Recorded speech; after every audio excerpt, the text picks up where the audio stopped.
El 10 de marzo de 2012, una joven de 18 años, gravemente quemada, fue llevada al hospital de Mykolaiv. Sus quemaduras resultaron ser tan graves que en algunas partes de su cuerpo casi no quedaba ni piel ni músculos, y algunos de sus huesos literalmente se convirtieron en cenizas. A pesar de esto, la chica todavía estaba consciente y más tarde incluso pudo contarle a todo el país sobre el crimen del que fue víctima. Eso es terrible.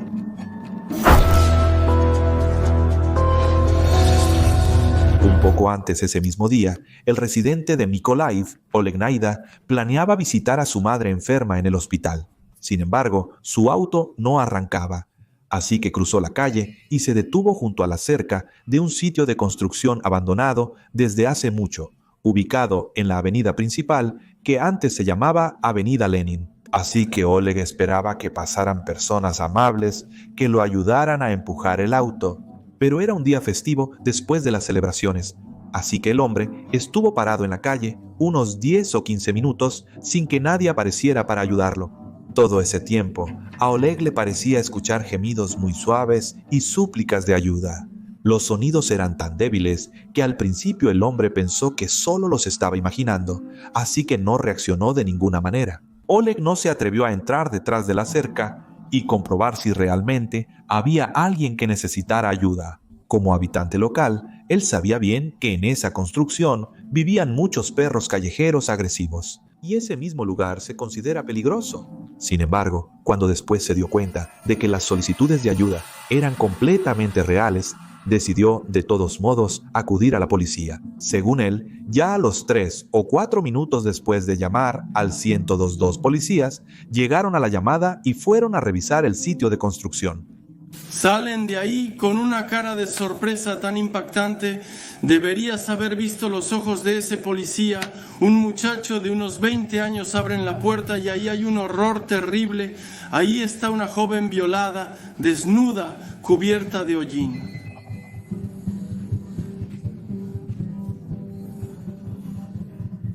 Poco después, llegaron al lugar varios patrullas más de la policía. Al mismo tiempo, los médicos tardaron hasta 40 minutos en llegar a la llamada.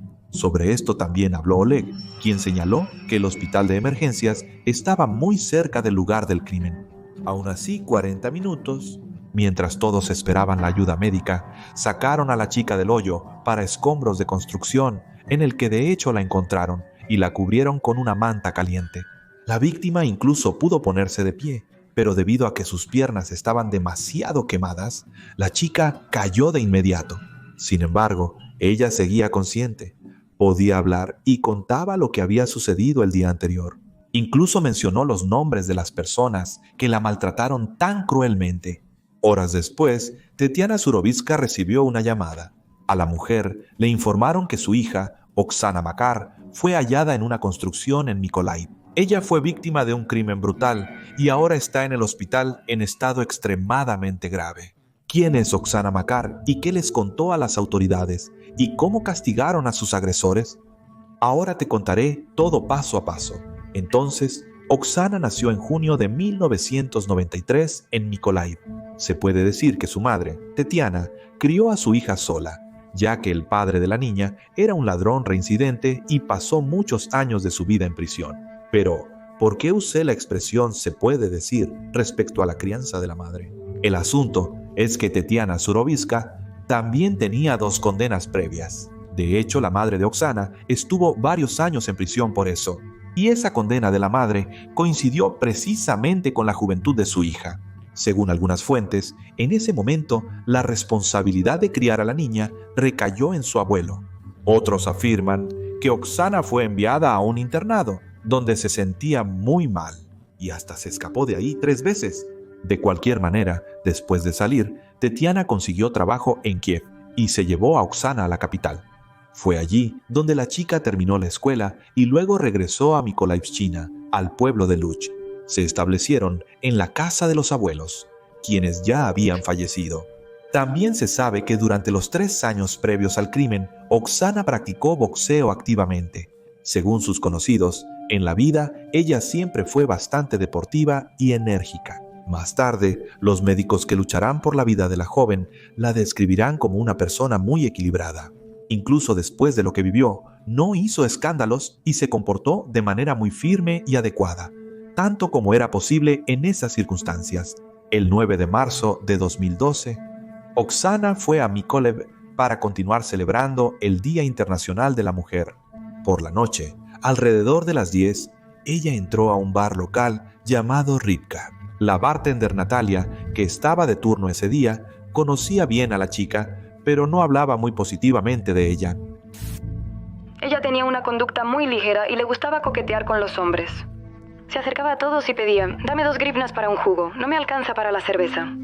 La chica se comportaba de manera indecente, siempre se sentaba con los chicos o incluso con hombres adultos. Ellos siempre la echaban.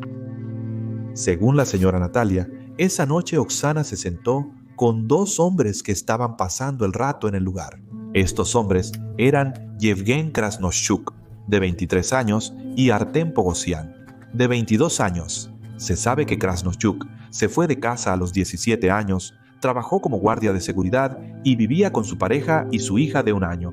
En contraste, Pogosyan parecía provenir de una familia más influyente. Su padre, que falleció poco antes del crimen del que hablaremos, trabajó en vida como fiscal o como su adjunto en uno de los distritos de Mykolaiv. Pero, según otra versión, los padres de Pogosyan eran gente sencilla. Su mamá era bibliotecaria y su papá trabajó la mayor parte de su vida en Rusia. De cualquier manera, poco después de que Oksana se uniera a estos jóvenes, ella se dirigió a Natalia. Le pido 50 gramos de vodka, pero me niego. Entonces él pide jugo en su lugar. Está bien, le digo, 5 grivnas por el jugo, y ella me responde que los chicos pagarán. Y los chicos responden: oye, aún no has trabajado para que yo te pague. Según Natalie, como 1 hora después, la chica salió del bar junto con los hombres. A la trabajadora del lugar le pareció que se dirigieron a la discoteca local. Pero esto es lo que contó Oksana Makar sobre esa noche. Ella, junto con los jóvenes, solo tomó una copa de coñac, después de lo cual empezó a tener lagunas en la memoria. La chica está convencida de que le mezclaron una sustancia desconocida en su bebida. En ese estado, a Oksana le fue muy difícil resistirse a Yevhen y Artem, quienes, digamos, insistían activamente en acompañarla. Sin embargo, en lugar de llevarla a la discoteca o ayudar a Oksana a llegar a casa, los hombres la llevaron al departamento de un conocido suyo, Maxim Prisyasnyuk, de 24 años, hijo adoptivo de la ex jefa de la administración distrital. Para entonces, Maxim ya había trabajado unos 3 meses como abogado en el Departamento de Cultura del Ayuntamiento de Mykolaiv. Supuestamente, desde hace tiempo, Maxim le mostraba interés a Oksana e intentaba iniciar una relación con ella, pero siempre recibía un rechazo. Ya estando en su departamento, Oksana sintió que se iba sintiendo cada vez peor. Y pronto, la chica se quedó dormida y luego despertó al darse cuenta de que estaba viviendo una pesadilla en la vida real. Recuerdo el bar, cómo íbamos de visita. Después me desconecté, un vacío. Recuerdo cuando me estaban ahorcando y cuando volví en mí. Recuerdo cuando pasé la noche entera acostada. Pensé que no iba a sobrevivir. Dílate, ¿no? Empecé a rezar pensando que había muerto. Todo lo recuerdo como en una niebla. Posteriormente, Yevgen Krasnoshchuk relató en un interrogatorio cómo, tras entrar al departamento, le propuso a la joven, quien estaba extremadamente ebria, tener relaciones sexuales, según sus propias palabras. Sin embargo, ella se negó. Cuando Oksana se durmió, los hombres quisieron aprovecharse de eso. Violaron a la chica, quien en cierto momento despertó y se dio cuenta de lo que estaba pasando. Ella gritó y amenazó a los violadores con llamar a la policía. Los vecinos de Prisyasnyuk, por cierto, esa noche escucharon fuertes gritos que venían de su departamento, pero decidieron no informar a las autoridades. A continuación, una cita de Yevhen Krasnoshchuk. La violé. Bueno, y luego ella no se tranquilizó, digamos. Decidí aplastarla. Después de eso, los 3 hombres salieron a la calle a buscar un lugar para el cadáver. Eso es una cita. Tras regresar media hora después, Oksana aún respiraba en el lugar destinado para su cadáver. Krasnoshchuk comenzó a estrangular nuevamente a la chica con un alambre. Cuando a los asesinos les pareció que Oksana estaba muerta, envolvieron el cuerpo en una sábana, tomaron 2 fundas de almohada y sacaron todo eso a la calle. Cerca de la entrada, Krasnoschok, que llevaba a Oksana, la dejó caer al suelo. Ella no mostró señales de vida en ese instante. Y en ese momento, los criminales parecieron convencerse por completo de que estaban tratando con un cadáver. Luego llevaron el cuerpo de Oksana a una construcción y allí lo arrojaron a un hoyo con basura. Luego, quemaron fundas de almohada y las arrojaron cerca de lo que creían que era un cadáver. Después, se marcharon. No obstante, tras 5 minutos, Krasnoschok optó por volver. Quería llevarse una prueba importante, la sábana en la que podían quedar rastros de semen. Según él, la chica ya estaba en llamas en ese momento, pero a pesar de eso, todavía no mostraba ningún signo de vida. Otro implicado en el caso, Artem Pogosyan, también contó su versión de los hechos. Él conoció a Prisyaznyuk y Krasnoschok precisamente el día del crimen. El 9 de marzo, él empezó a beber desde la mañana porque extrañaba a su padre, quien había fallecido, Sherom, 40 días antes. Tengo un conocido llamado Seri. Ese día le llamé alrededor de las 2 de la tarde. Él trabajaba en el mercado Kolos. Fui allí. Krasnoschok estaba sentado con él. Nos conocimos. Luego Sergei cerró el puesto y los 3 nos fuimos a pasear. Krasnoschok, bajo amenaza, contactó al jurado. A las 4 llegamos todos al bar Naranja. Poco después, Sergei dejó la compañía y Pogosyan siguió bebiendo con nuevos amigos. Los 3 se fueron al departamento de Prisyaznyuk. Allí también consumieron alcohol. Luego, el grupo decidió ir a Rivka, ese mismo bar, pero Prisyaznyuk dijo que se quedaría en casa. Oksana, según Pogosyan, ya estaba ebria en el momento en que se conocieron. Ella tomó la iniciativa y se acercó a ellos. Los hombres no tomaron en serio a la chica debido a su juventud y estado de ebriedad. Estuvieron juntos unos 15-20 minutos y se fueron porque Oksana supuestamente empezó a bailar y a comportarse de manera inapropiada, sea lo que sea que eso signifique. Pogosyan quería llevarla a casa, pero ella se negó. Entonces, Krasnoschok les propuso a todos ir a la casa de Prisyaznyuk. En el camino los jóvenes entraron a una tienda. Allí compraron vodka y condones. Supuestamente Krasnoschok compró todo eso. Prisyaznyuk ni siquiera prestó atención al invitado cuando todos llegaron a su casa. El grupo empezó a beber. Luego Oksana fue al baño y después al dormitorio. Entonces Krasnoschok repartió condones a todos y fue con la chica. Después, Prisyaznyuk y Krasnoschok entraban a la habitación por turnos y violaban a Oksana. Según Pogosyan, él no participó en eso. Luego regresa Prisyaznyuk y vuelve a ir Krasnoschok, pero él no estuvo allí mucho tiempo. Uno de ellos me dice que me vaya. Camino automáticamente. Entro a la habitación y veo a Oksana sentada en el sofá. ¿Por qué va desnuda? ¿Por qué no puede echarse una sábana encima? Me senté al borde del sofá y ella se acercó a mí. Sentí cierto asco cuando ella fue al baño. Me pareció que fue a vomitar. Además, antes de esto, Krasnoschok era jurado. La aparté un poco de mí. Ella se tambaleó, como una persona que está bajo los efectos del alcohol. Luego empezó a quejarse. Decía que se sentía mal por lo que había bebido. En ese momento, Krasnoschok y Prisyaznyuk entraron de nuevo en la habitación. Pogosyan y el último regresaron a la cocina a beber, y Krasnoschok se quedó en la habitación. Poco después, los hombres que estaban bebiendo en la cocina, se escuchó un ruido de 10 a 15 minutos proveniente de la habitación donde estaban Oksana y Krasnoschok. Antes de que Pogosyan y Prisyaznyuk decidieran finalmente entrar a la habitación y comprobar qué estaba pasando allí. Fue entonces cuando vieron a su compañero estrangulando a la chica. Nos lanzamos sobre él y le preguntamos qué hacía. Él apartó las manos diciendo, ya está. Y recuerdo el momento en que se le salió la lengua y tuve la impresión de que ya estaba muerta. Salimos con Prisyaznyuk a la cocina y empezamos a discutir lo que había pasado, mientras Krasnoschok se quedó en la habitación.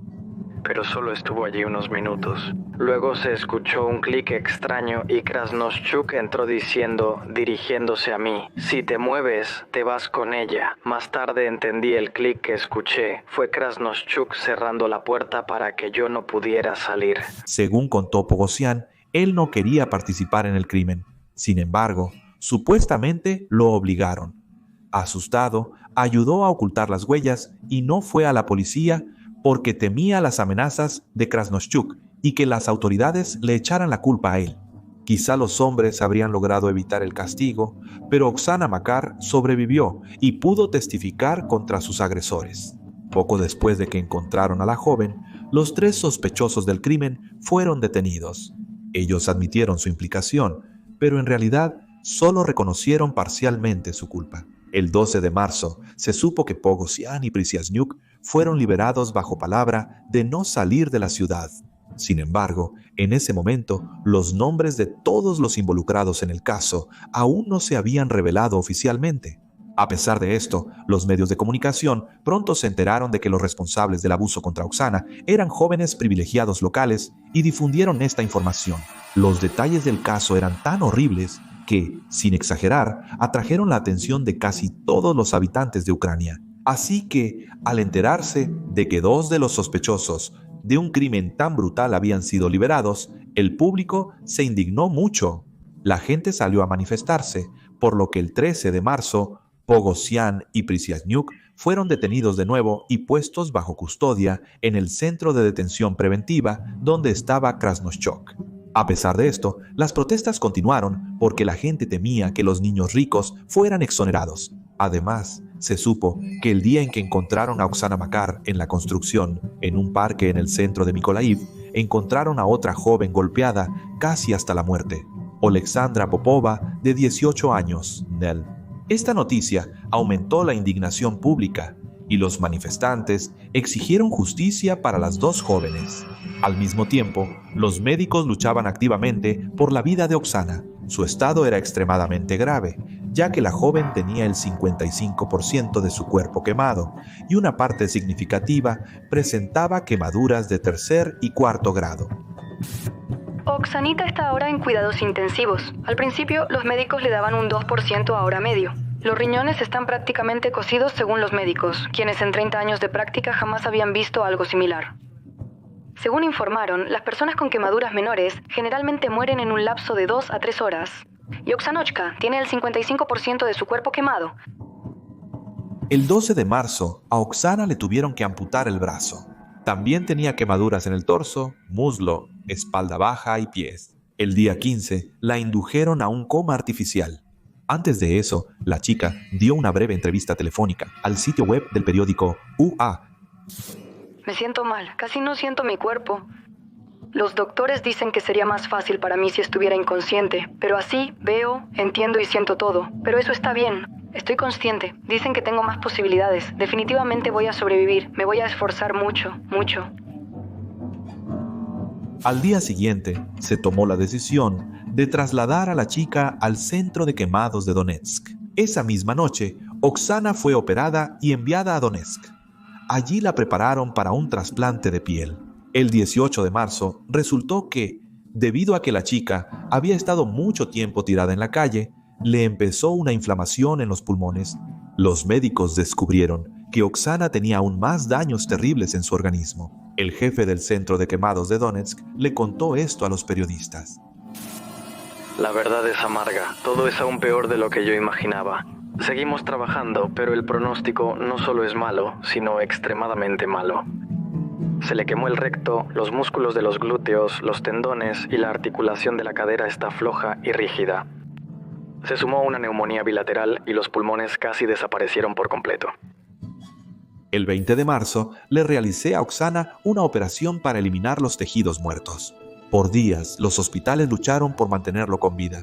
Sin embargo, a pesar de todos sus esfuerzos y del fuerte deseo de la joven de vivir, el 29 de marzo de 2012, el corazón de Oksana Makar no resistió y se detuvo.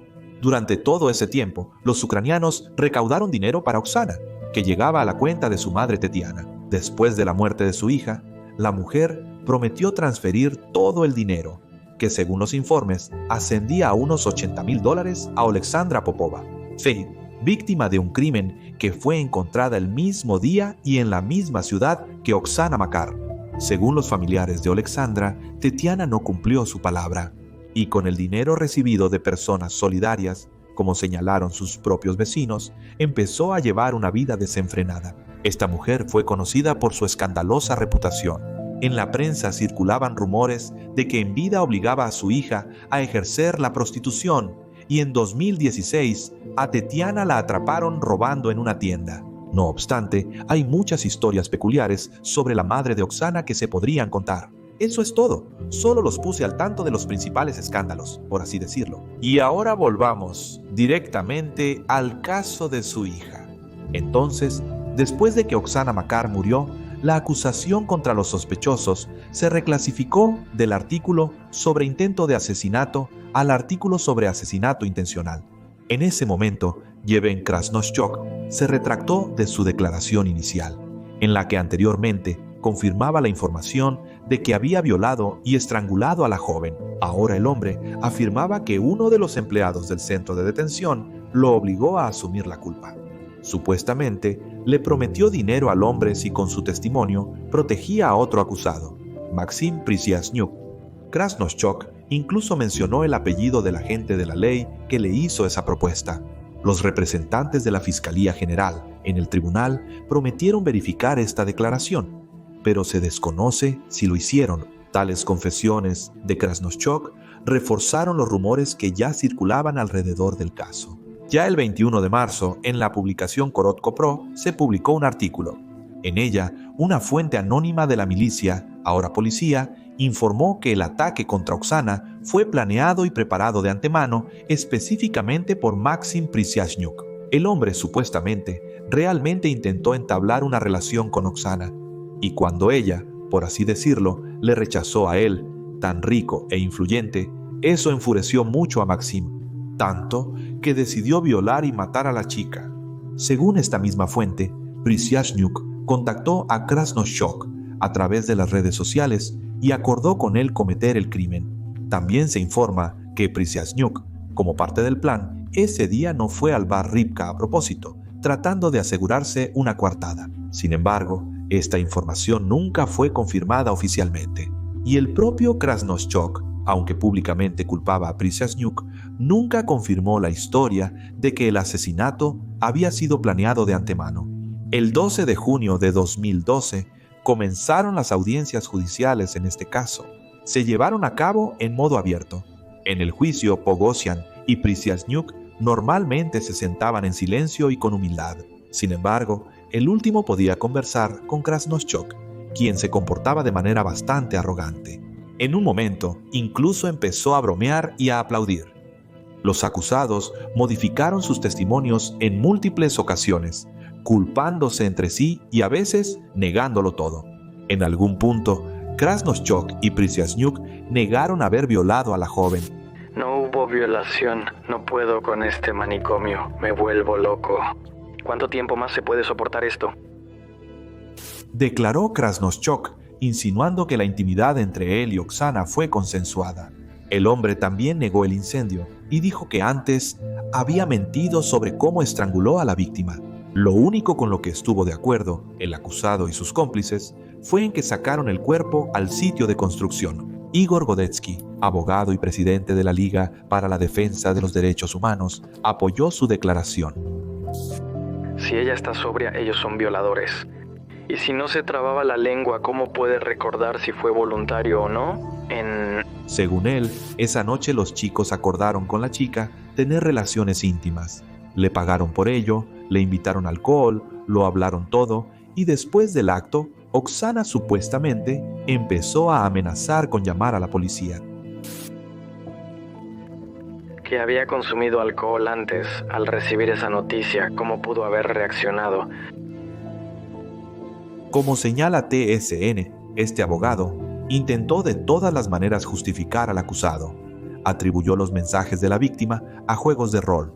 Afirmó que solo le causaron lesiones leves y al final incluso expresó una versión absurda según la cual los chicos esa noche encendieron una fogata o que Oksana no se congeló. Por suerte, esas versiones no fueron tomadas en cuenta y el 27 de noviembre de 2012, el Tribunal del Distrito Central de Mykolaiv declaró culpables a los hombres y condenó a Yevhen Krasnoshchok a cadena perpetua. Al mismo tiempo, Maxim Prisyasnyuk, recibió una sentencia de 15 años de prisión y su compañero Artem Pogosyan fue condenado a 14 años. En mayo de 2017, a Pogosyan y Prisyasnyuk se les recalculó el tiempo de condena y se les redujo casi un año.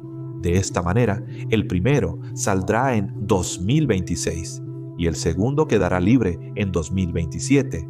Krasnoschok también intentó cambiar su sentencia. Él acudió al tribunal con una solicitud para revisar su caso. El 6 de agosto de 2019, el Tribunal del Distrito Central de Mykolaiv revisó esta solicitud. Durante la audiencia estalló un verdadero escándalo, ya que Krasnoschuk se quitó la culpa de encima y acusó a la mamá de Oksana de la muerte de su propia hija. Si la hubieran salvado no sería mi culpa, es su culpa. Usted es el padre, usted es el padre. Esta es su sentencia final. La propia señora Tetiana le preguntó a Krasnoschuk por qué asumió toda la culpa y así encubrió a dos juniors, quienes lo convirtieron en el chivo expiatorio de Bubailo. Ante esto, el preso sonrió y respondió que no tenía otra opción. No tiene prisa por salir en libertad, pues aquí, en la cárcel, también está bien. Al final, el tribunal decidió rechazar la solicitud de Yevgeny Krasnoschok de revisar el caso, así que, por ahora, su sentencia sigue vigente. Bueno, queridos, este es el caso tan escalofriante de hoy, como les decía. Por favor, cuídense mucho a ustedes mismos y a sus seres queridos. Hasta el próximo video. Gracias.